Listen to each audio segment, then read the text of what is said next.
Welcome to Broken to Better. My name is Josh, and this is my journey from 450 plus pounds to healthy. Today, I want to talk about a couple of things. First of all, I feel, and I'm just expressing my opinion here, that people that are on weight loss journeys like mine should not be weighing ourselves every day, or at least we shouldn't be comparing today's weigh in versus yesterday's weigh in. I feel that because of some things that I'm going to go over, it can actually set you up for a feeling of failure. It can maybe have some psychological impacts into the reality of what's going on, and it could cause people to give up. The other thing that I want to talk about is weight loss plateaus, and that one actually really excites me. I'm not going to get into it right now, but I will later in the video. But I'm going to say this. If you are in a weight loss journey like mine and you're trying to lose a lot of weight, expect to hit a plateau. And when you do, understand you are doing everything that you're supposed to be. I promise it's going to make sense. I'll get to that. Before we get to all of that, though, I just want to take a moment and I want to say, to the new subscribers, thank you very much. I hope you keep following along. What I also want to say is to the people that have found this video, the whole purpose of this, the whole reason why I want to do this is because in January of 2025, I weighed over 450 pounds. Today, September 19th, 2025, I weighed in at 312.2 pounds. And at the end of this video, I'm going to flash some graphs and I'm going to show you what my weight loss trends look like. Not for that entire time. Unfortunately, I didn't record my weight that entire time. And I didn't record these videos at the very start. I should have, but I didn't. Shame and embarrassment mostly. But I want to show all of this stuff because I want to be open, honest, and transparent. I'm not a fitness guru. I'm not a weight loss expert, but I'm somebody that is doing this. I'm somebody that's going from 450 pounds to healthy. So let's dive into today's topics. The scale trap. I'll just call it that.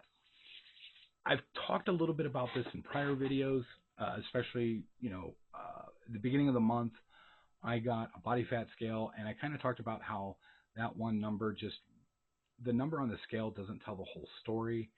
This is a little bit of an expansion on that.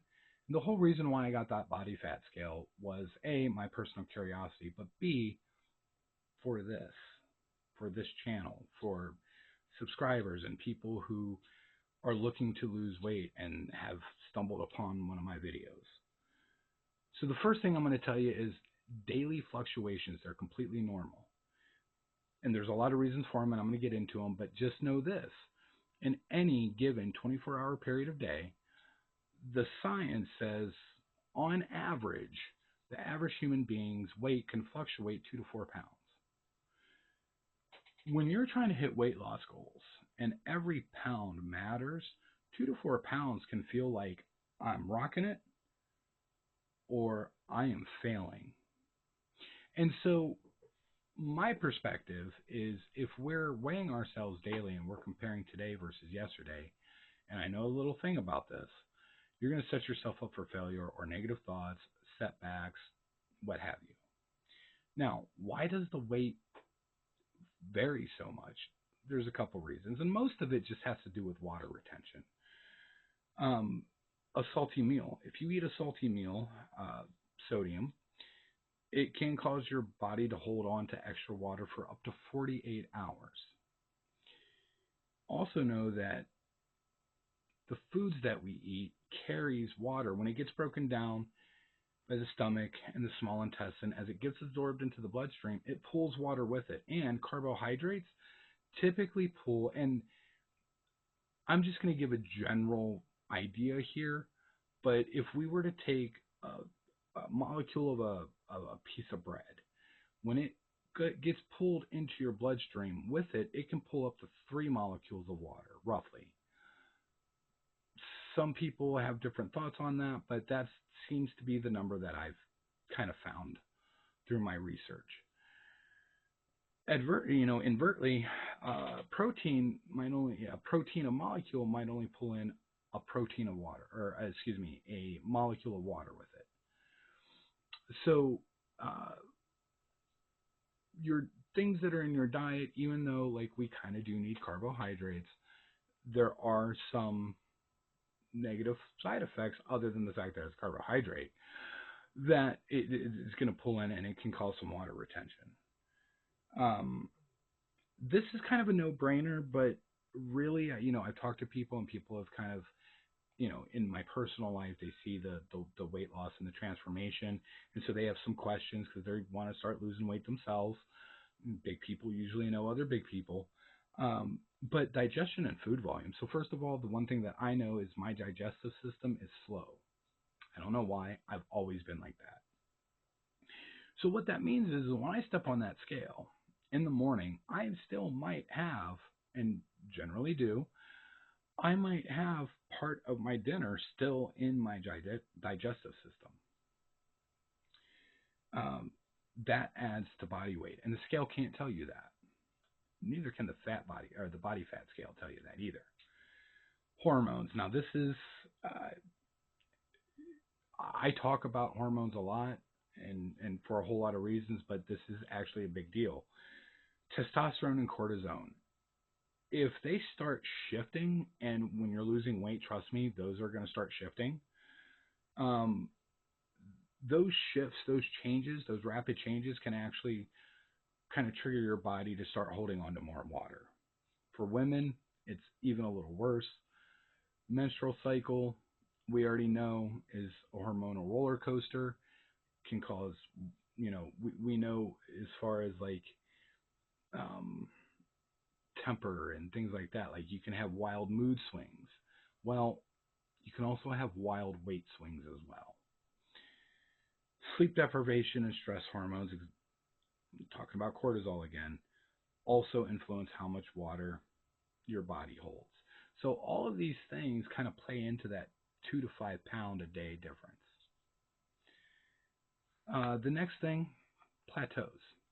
And this is the part that I'm really excited about, and I probably should have opened with this, but I got it in my bullet points here as my second one. What a plateau really is, first of all, I should back up.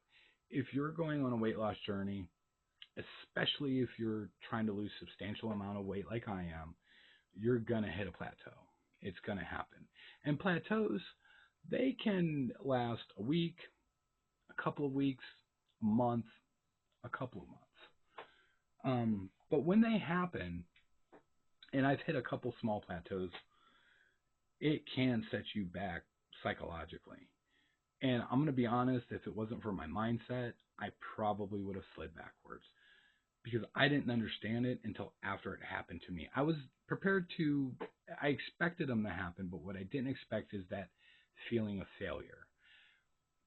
But trust me, you are not failing. If you hit a weight plateau and you just can't seem to break through it, you are doing everything right. And here's why. I did some digging, did some research, and the answer actually makes a whole lot of sense. One of the things that we absolutely cannot control is something called our autonomic nervous system. This is just high level. This is the things that like controls our breathing. It controls our heart rate. It controls our digestive speed. It controls or has influence of our metabolism. It's responsible for a lot of things that we don't have to consciously think of. And yes, while with breathing, we can choose to stop breathing, we can't choose to turn our heart off. We can't choose to turn our digestive system off, but the autonomic nervous system can. And if we think about it, why would the autonomic nervous system interfere with weight loss? And if we think about it from an evolutionary standpoint, it actually makes perfect sense. So here's the breakdown. As calories, which are essentially our fuel. If you look at the human body and think of it as like a machine, calories are its fuel, and it burns fuel to do things. So calories in, energy out. If our calories drop, but our energy out either stays the same or goes up, eventually the autonomic nervous system is going to be like, hey, something's wrong, and it's going to freak out. And it's an evolutionary response. It thinks that the body is going to die soon. So what does it do?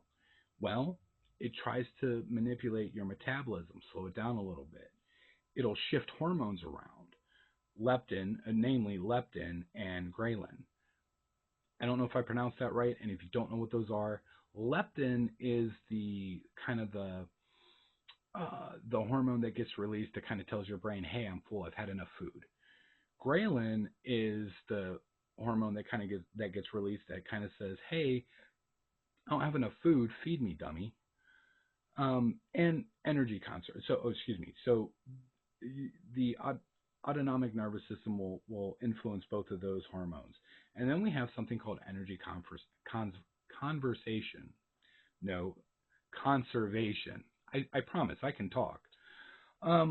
So these are unconscious movements. Now, I'm not talking about people that have like tics or have like restless leg syndrome or anything like that. What I'm talking about is, and this is something that I actually started paying attention to because I learned about this a couple months ago.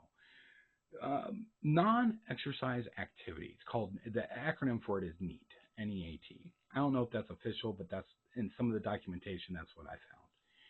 And these are things like twiddling your thumbs.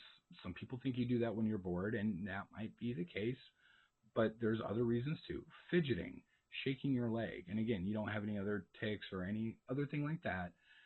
What's actually happening is your body realizes that it has an excess, and so it's just trying to burn off some energy. There's been some research that says that when people are trying to lose weight, especially a lot of weight, and they hit these weight plateaus, that non-exercise activity, that not even conscious activity, ceases. Kind of cool. And when we think about it, you know, us modern humans, I think we sometimes forget at the end of the day, we're just animals, pure and simple. So if we think about it from an evolutionary perspective, this is a survival mechanism that's been born out of 100,000 years of evolution.